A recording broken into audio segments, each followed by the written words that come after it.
2282.hk. Yeah. Okay. Lovely. Yeah.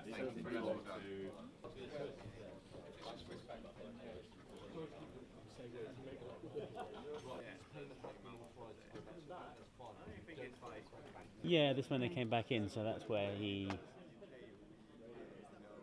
and they crossed the floor. So yeah, a lot of the game was already in, and then the vote was very much there.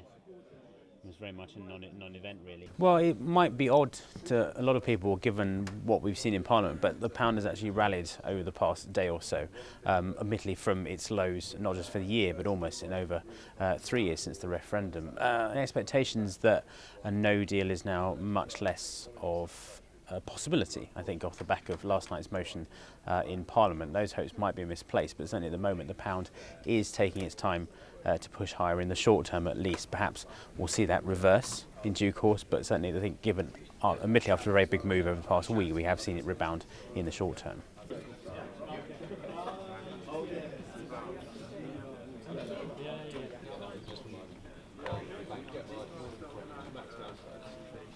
Well, I think as the initial euphoria fades, if you like, I think you might then start to see it lose ground further, really. This has been just one day, I think, in a long parliamentary battle. We have further votes today into the rest of the week, so it's very easy to see the possibility of no deal reverse, if you like, and come back to be much more of a possibility, which will undoubtedly put pressure on the pound. I think if the country goes to election, it's much more difficult to look to what happens next, and in that sense, you'll see the classic sort of uncertainty begin to hit the currency again.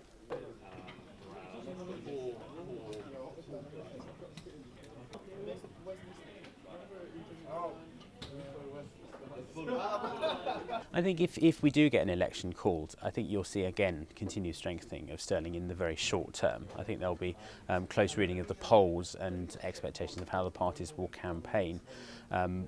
If you get a firm Conservative majority that's certainly that will bring no deal back to the table and will be negative for sterling. I think markets are still worried obviously about a Labour majority government, but that seems fairly unlikely at the moment with the relatively low polling for the Labour Party at the moment. Now, given what happened in 2017, we shouldn't assume anything from the polls, but it looks less likely that Jeremy Corbyn will be able to form a government on the basis of current polling.